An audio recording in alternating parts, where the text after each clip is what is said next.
What's going on, everybody? It's KZ here, and welcome to episode 1 of the It's Wavy podcast. I've honestly been wanting to do this forever, and today I felt called to turn on the camera, to turn on the microphone. So if you're listening right now, I appreciate you being here. We're going to get all the kinks out, and we're just going to keep on doing this. My goal is to drop these every Wednesday, so we're going to call it Wavy Wednesdays. And there's going to be a link in the video description for you to kind of do a form fill on topics that we should discuss.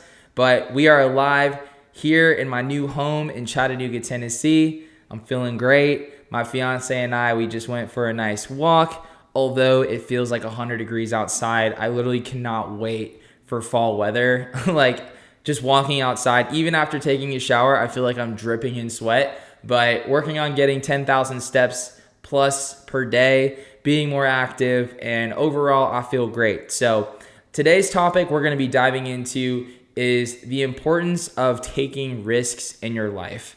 I want you to think right now, just wherever you're at in your life right now, and think about the last time that you actually took a risk. You know, we can take risks that are small, we can take risks that are big. And I think that at the end of the day, it is really important for you to take some risks in your life. Always, formulate calculated risks. You don't want to just take a risk and not have any sort of backup plan. But ultimately, in order to really grow in your life, you're going to need to take some risks. And so for me personally, I feel like being here in Chattanooga, Tennessee was a risk, right? Because a year ago, we officially moved here. We got an apartment. We had visited this city for a while, and we fell in love with it. And we were actually living in downtown Atlanta, and we would just visit here because we're like, oh, let's go to the mountains on the weekend. And we would just keep on coming back. And then we thought to ourselves, wow, this would be a really cool place to live. And we started doing more and more research on Chattanooga, Tennessee. And we come to find out that this is a city that we felt like we could move to. And so all that to be said, we took the risk, we moved here, and then it turns out that actually the real estate is in a really good spot here in Tennessee, specifically in Chattanooga. A lot of people are coming here from all over the world, California, Oregon, you name it, and, just kind of took action and, saved up some money. And now officially my fiance and I are homeowners. We have a 3-story townhome, and we have a beautiful view of the mountain. And there's just so much growth in this city. And it's really just been one of the best decisions that we've ever made in our life. And being somebody that has lived in Georgia my entire life, and my family still lives there, we're only about 2 hours away from them. But just coming to a new city and not knowing anybody and just kind of immersing yourself in a brand new culture and meeting new people, getting plugged in with the community, it's really taken me out of my comfort zone. I just turned 30 years old. I work fully remote, managing salespeople. And, as you get older, what I've learned is it can be a little bit harder to meet people and to really make new friends. A lot of my friends now live in different cities all over the world. So just picking up a phone and, reaching out to them sometimes gets harder. You get busy with work and things like that. And so by moving to a place like Chattanooga, Tennessee, there's so many people my age. There's a lot of cool opportunities here. There's a way to really stand out. And I feel like this past year has been an incredible year of growth for me because I've been forced to do things to kind of put myself out there and make new friends and seek new opportunities. So that's just one example of taking a risk. I mean, that's a pretty big risk. If you're listening right now and you're like, oh my gosh, I've lived in my hometown forever. I know how that can feel. I know how it's when you're used to a certain place for a really long time, you can get super stagnant and you can feel very comfortable and not feel super excited about your day to day.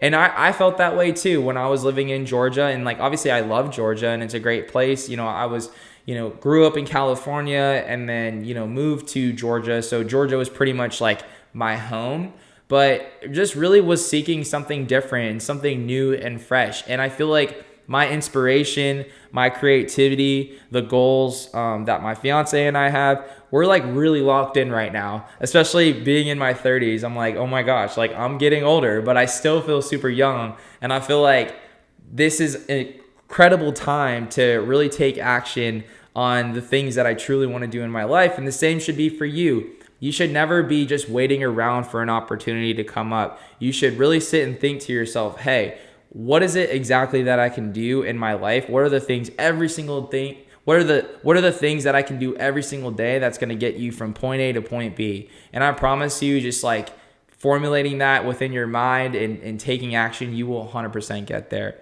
So taking risks can be really scary, and that's one example for me. I want to share another example that I went through that honestly was really tough. So I was working for a tech company right after I graduated college. So I was like an intern there. Literally when I think I was working there when I was like 20, so like 10 years ago. And the day that I graduated college, I became a full-time employee. So I was working at this tech company, and I was doing video, animation for the entire organization. And at the time, we were like 15, 20 people. So it was like a really, really small company, and a tremendous opportunity to, network, to build community, to make friends. I had so many friends at this company specifically that I would see every day in the office, and it made me very social and outgoing. And I credit a lot of like my social skills to working at this company because it just felt like home.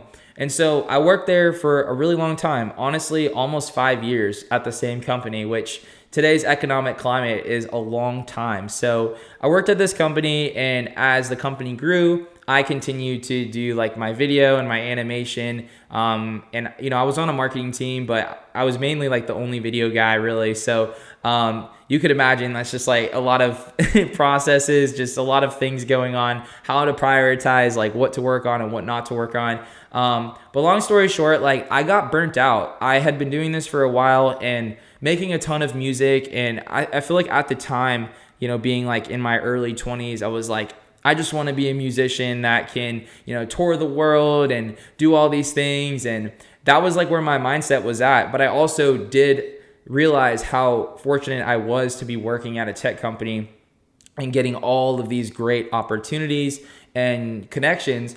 But I did hit a wall, and I was like, man, I really want to do something else in my life. I want to figure out like what's next for me. And I feel like I never was able to take that necessary time because I was just go. I was really comfortable, and I was just used to the flow. And you might be feeling that way right now, like in your job, where you're just like waking up every single day. You're not like super excited about it, and you're looking for more. And I know how that can feel. And so for me at the time, I want to say I was about probably like 25 years old. I decided that I was going to resign from this company, and I didn't have another job lined up. So I literally like made the decision to myself that I was like, hey, I'm going to resign from this company. I'm going to give myself like, 6 to 8 months or a year to really just like work for myself. So at the time I had like money coming in a little bit from Spotify. I had like a little bit of affiliate marketing. I was selling stuff on eBay. But every single month I kind of was like having to find ways to make money. And obviously like I did take a calculated risk, and I had some money in my savings, like not a ton, but definitely like enough cushion for a few months. If like I didn't work, I would be okay. So I decided to take what would be called like a leap of faith. And it was crazy because I feel like everybody around me at the time was like, wow, like KZ, you have a really good job. You're leaving something that's been really good for you. What are you going to do next? And it's crazy looking back that it's been over 5 years like since this happened that, sometimes it's important to be uncomfortable and, know that if your heart is telling you like, hey, I need to go and make a change, it's critical that you listen to that, right? I think a lot of times in life, people will have these signs that they need change in their life, and they'll just ignore it because of fear. But the most important thing that I've learned in my life, and that you should start to think about too, is that when you fail at something, don't look at that as a negative. Look at that as a learning opportunity, and you're going to be able to grow from that. So when I resigned from that job, I started a company basically like selling cat t-shirts online. So I was doing print on demand. Essentially, like, if you don't know what that means, I had a company that I was working with where like I made the designs, and then when orders would come in, they would take a percentage, they would print them, and they would ship them. So I was running like Facebook ads. I had so many different cat t-shirts that I was selling, and I was spending a lot of money on Facebook ads, and then I would get these random sales from like cat moms, cat grandmas, cat dads, you name it. And that's how I was making some extra money on the side. But it was not necessarily like the best thing to do, because if you think about it, like cat t-shirts, that's like a nice to have. It's not like a need to have. So when you're thinking about business and opportunities or trying to do something that you want to create some revenue, people are going to purchase things from you that are a need to have. Like you're going to be solving a problem. Like a cat t-shirt didn't solve a problem. Obviously, like I love cats and a lot of people love cats, but these cat t-shirts did not do as well as I, anticipated. And so I would look at that as, a failure, but it was also like not just a failure, it was a great learning experience, because I was like, you know what? I built this from the ground up. I tried it out and I figured out things that worked and didn't work. And then I moved on. So from there, living in my 1-bedroom apartment, I had bills to pay. I was like, I'm not going to sit around and feel, negative or upset. Instead, I took action and figured out what could I do next. Obviously, y'all know I have the Wavy brand with my clothing, which I've kind of put on pause over the years, but now with the podcast and everything that I'm doing online, I'm really working to push that. So I downloaded Uber, I downloaded Lyft, and then in the back of my car, I put these signs on the seats when people would get in my car, and I would be like, welcome to the Wavy ride. Like, follow me on Instagram. Like, here's a free lanyard. And then I also had like t-shirts in the trunk. So that was such a great way for me to get out of the house, but also network. And so by doing this, I was able to meet a lot of people that would then listen to my music, that would buy my clothing. And y'all might not know this, but I've done like over 1,000 trips on Uber in downtown Atlanta. And when I tell you that this was like a crazy experience, it absolutely was. I don't really want to do Uber ever again. I don't plan on it. But basically, like, I did this from like 8 p.m. to sometimes like 4 a.m. in the morning, and my sleep schedule was a disaster. But I was making pretty good money, but it did wear and tear on my car so much. So that was like an example of like, okay, I was willing to try something new. After that, I was like, oh my gosh, like I can't do this forever. Like I need to get more stable income where I'm not like, my sleep schedule isn't getting messed up. So I lived near this area, like downtown, a little downtown area in the suburbs of Atlanta. And I started working at a restaurant. And this was like a really fancy restaurant. And I want to share this with y'all, especially like when you're taking risks in your life. You're going to have things that will happen to you that will humble you, right? I was working at this tech company that was really well known within the Atlanta area. And honestly, they're huge now. And I had to put my pride away and my ego away and be like, hey, like I need to make extra money. I'm going to work at a restaurant. And I remember how I felt. I was like, man, this feels kind of crazy. But then I put my ego to the side. I'm like, you know what? I'm going to work at this restaurant and just give it my all and give it my best. And I'm still young and this could be an amazing experience. And so I worked at this restaurant and it was so stressful. Like it humbled me so much because I had to learn about serving wine. I had to learn about the processes at this restaurant because it was a pretty expensive restaurant and the owners of it were very specific about how they ran their operation, which I respect. But I soon realized after doing that for a little bit that it was not for me. But I'm happy that I tried it out and I actually learned more, like some skills from it. But the stress and how I felt in those situations just was like unhealthy for me. But I will say this, that at that restaurant, I was opening it because I would work double sometimes. And these two people come up to me and they were like, "Are you KZ?" And I was like, "Yeah." They're like, I'm your girlfriend's dad. So now I'm engaged. We've been engaged since last January, but that's how I met my fiance's dad, and her brother was actually at that restaurant because he owns a business and they were like having this restaurant as a client. And so that was crazy. Like that was also really cool that because I worked there, that's randomly how I met my fiance's dad. But all that to be said, I did that, and then I was really eager on future opportunities to potentially get back into the tech world. So mind you, my previous tech experience, the only experience I had outside of college was working as the video guy. So I was interested in this other random tech startup that one of my friends, if y'all have followed me for a while, David, aka Lindbergh Lenny, he was working at this tech startup after he had left the job that we were at together. And he was like, hey man, there's no video opportunity or like role within the company, but there is a sales role. So for those of you that don't know, like an entry level sales position is called an SDR, which is essentially a sales development rep where you're doing outbound cold calls, cold emails, LinkedIn messages, video. Like it's a grind, but it's an incredible opportunity. And this position was available and I was like, heck yeah, sign me up, let's go. So I go into the interview, I end up getting the job, and I think this is an important piece, that getting this job was actually a step back in a salary pay by like $6,000 plus.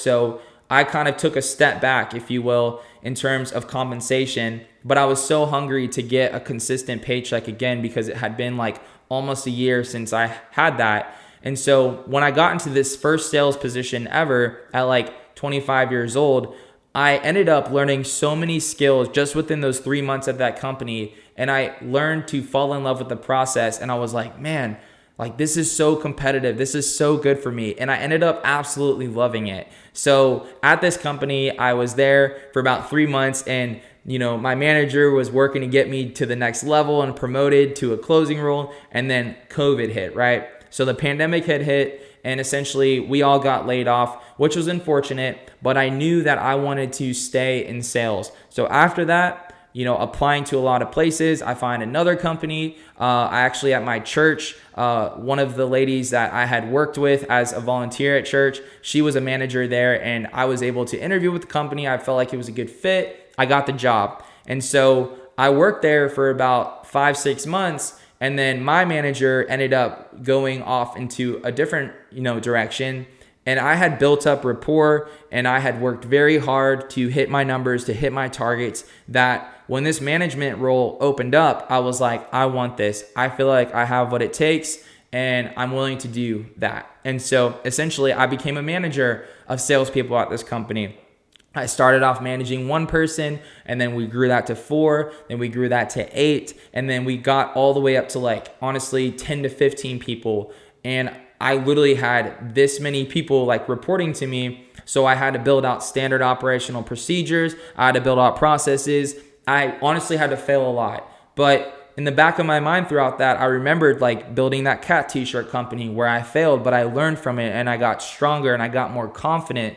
And I applied that to exactly, what I was doing as this new manager. So after that company, I was there like almost 2 years. And then I'm at the company that I'm at today as a sales manager of 8 people. And I've been there for almost 2 years. So I share all this looking back, when the pandemic first hit, when COVID-19 was going crazy, the first people to go were like the video people, the marketers, because that right there, that role is not just a need to have, it's like a nice to have. It's kind of like, dessert, right? Like you need breakfast, lunch, and dinner, but you don't always need dessert. That's kind of how my previous role was. And so, yes, when I left that company and I resigned initially, I didn't know what was going to come. I didn't know where things were going to take me in life. But looking back, that was one of the best decisions I ever made, because obviously like compensation is really good, but I'm doing a lot better than I would have been doing if I stayed in that role. So I was able to make a career pivot and a career change that was better for my compensation, better for my mental health, and better for my experience overall. And so I think that was like the biggest risk that I ever took in my life thus far. And it really paid off, because I looked at failure as a way to learn and grow, but I also listen to my heart and just know that, whatever happens, I'm going to give it my all and I'm going to see what can go down. So if you think about like the job and then moving to Chattanooga, where like none of my fiance's family has lived here before, you combine the two of those, that has truly shaped me like these past 5 years to become the person and the best version of myself that I want to be today. And I know that turning 30 years old, I'm going to have a lot more challenges. You're probably going to have a lot more challenges in your life. But I can tell you this, that when you do take calculated risk and you do hear like you're called to do something from your heart in your life, you should really lean into it, because you never know what life has in store for you. And so I think we need to have a bigger conversation about like fears and, doubts and about failing, because you just want to reverse engineer the things that you're doing in your life if you do feel fears or you do feel doubts. Because at the end of the day, like, you have one life to live and there's only one person like yourself. And I promise you that there's great things to come from that. So thank y'all so much for hearing me out. As I mentioned, I would love to, engage with y'all on some other topics that you'd like for me to discuss here on the Wavy podcast. Wherever you're listening from, I appreciate you. I hope you have a fantastic week ahead, and I'm excited for the next episode. So I'll see you then. As always, it's Wavy. All right. See y'all.